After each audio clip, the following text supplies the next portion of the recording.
So we're out on the trail again. And he wants to talk about something as always. A trail in an undisclosed location. Yeah. That's the best location. Yeah. Well, actually, what I wanted to run over today was talking about burying things and just reaching out and warning you. Don't bury things that don't belong in the ground. Now, I've done a series of videos a few years back about burying shipping containers, burying school buses. Yeah, school buses is a big one because of that guy with ARC 2. The burying campers, burying septic tanks, and But septic tanks are already in the ground. yeah, septic tanks are in the ground, but they are full. They're full of water. That water creates a negative pressure from the inside out. If you bury a completely empty septic tank, eventually it's going to get crushed. Or if the water table's high enough, it's going to float to the surface, which has happened. People have even had septic tanks that had fluid in them rise up out of the ground. So if it wasn't designed to be buried, it doesn't belong in the ground. Shipping containers is a big one with preppers, and I did the video basically explaining, listen, this is what you would have to go through to bury a shipping container in the first place. You're almost building a shelter to put this container in. It's the expense and the effort that's required so that the thing doesn't get crushed, because all of the support points of a shipping container, old or new, are on the corners because they're designed to be stacked. Yeah.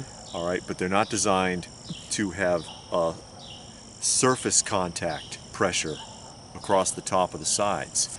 And all the trouble you're going to go through putting concrete on the outside and reinforcing the inside and all these beams and everything else that you're going to have to put in there, how much are you really investing? You may as well have just had a shelter built, an actual proper shelter designed to go in the ground, or a culvert. You know, what's a culvert? A culvert, you know, the concrete like pipe.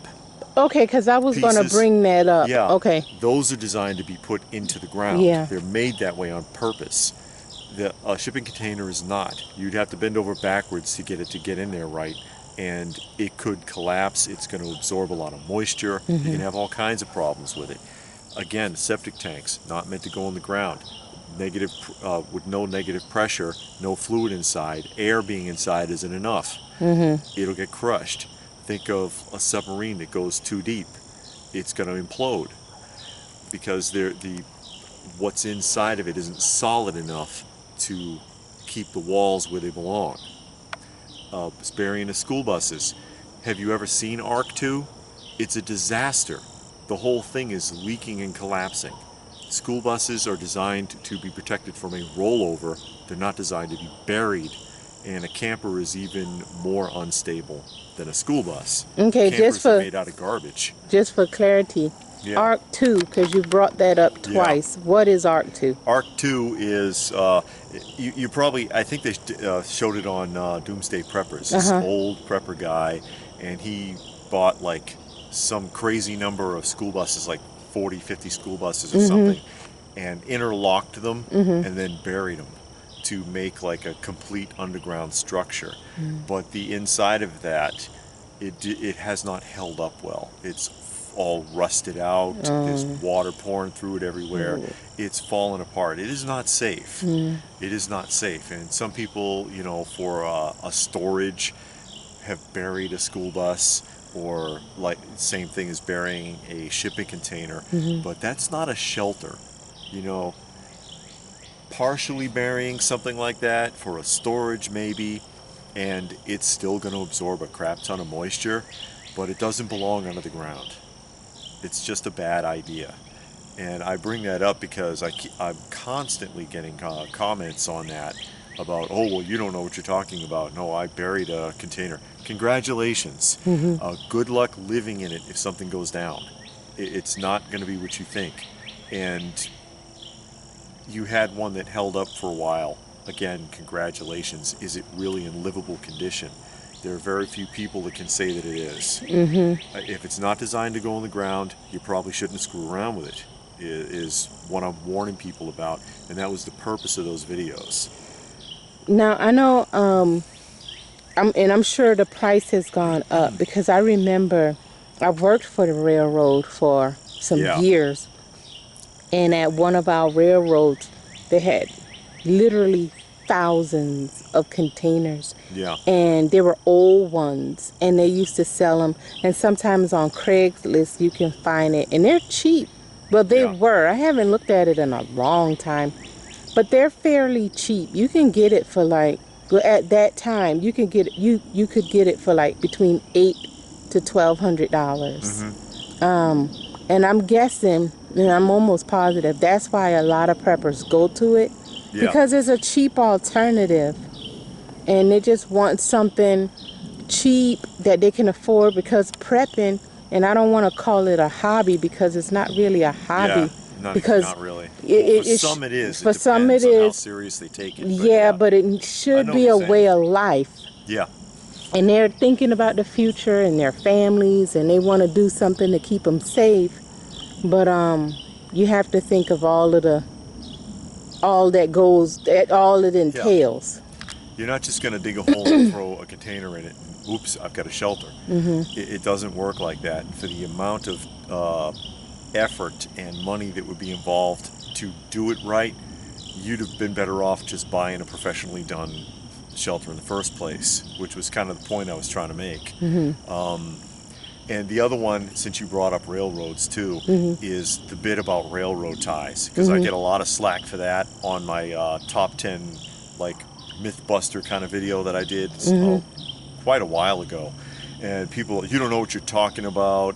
Railroad ties are designed to last forever. That's a lie. That's a big lie. And again, You know how she worked for often the they railroad. replace railroad ties? Yeah. And when they pull it out, that thing is disintegrated. Yeah. I mean, it regular wood hold up better than that thing. Yeah. A tree will hold up better than some of those ties were. Yeah. But those ties were horrible. Granted, you got millions of pounds running over it across it. constantly. But rail gangs, and you have a relative in a rail Yeah, gang my also. brother is works for the railroad, and he's on the tie gang. That's all they do is That's replace all them. they do is replace tracks and ties all day. They're designed to be easily replaced and disposable, not to last forever.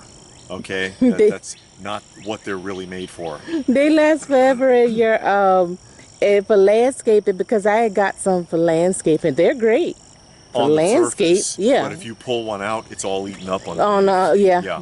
or on the backside, it's eaten up, and it's toxic. It so is, if you're that using smell. if you're using it for a garden, you're making a mistake. It's toxic. There's really dangerous chemicals in it. Yeah. So, Yeah. But that was the other thing too, was the railroad ties, and it's like, please don't use them. They're not meant to be buried, and they have a lot of really hazardous chemicals in them as well.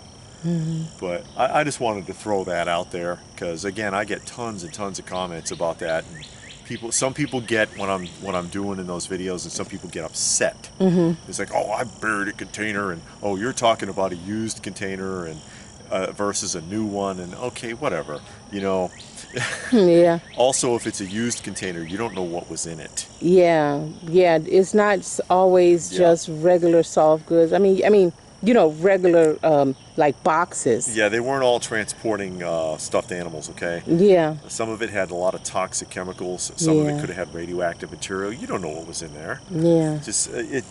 And you may not be able to ever properly sanitize it from what was in there. Plus, it was on the ocean. It's exposed to salt water. And it gets rust. Yeah. And those bugs that get on it. I can't remember, but it's these like slug-like things that get in when it crosses the ocean. Yeah. Yeah. But I just wanted to throw that out there, guys. And I know that, again, because I bring it up a lot, most preppers, they don't have a huge budget. It's not like you see on TV. They don't have millions to spare, and they want to try to do something that's not going to cost that much. But in the long run, you a lot better off and a lot safer not doing it at all if you can't do it right. And please just don't bury something that's not supposed to go in the ground. there's a lot to consider, and you really have to investigate all your avenues, especially if you're thinking about, I'm going to do this to keep my family safe or whatever. I mean, I get it. Yeah. But just be careful. Think about it. Slow down. Now, two things you wanted to give a shout out to someone. Oh, that's right. Michael K. Michael K. Thank you for helping the channel out. And then another thing, someone right. suggested, because I was the last couple of videos I was attacked by killer mosquitoes. Yes. And in the last video I was going on about how I was trying neem oil, and it didn't work. But someone suggested vinegar, White vinegar. white vinegar, and I sprayed it all over myself, and not getting attacked at all. So thank you for the suggestion. It really Absolutely. works. So now when we go hiking, I can spray myself down with white vinegar and not get attacked. So whoever suggested that, yes, thank you very much. Because we do read the comments. Yeah. We do read the comments. And again, I wanted to give a shout out to Michael K. for helping the channel out. It means a lot. I appreciate it. Yeah. And yeah. Anything else? Nope. No, I think I prattled on long enough and we still have some trail to cover. So anyways, what more can I say but stay frosty, folks, and thanks for watching.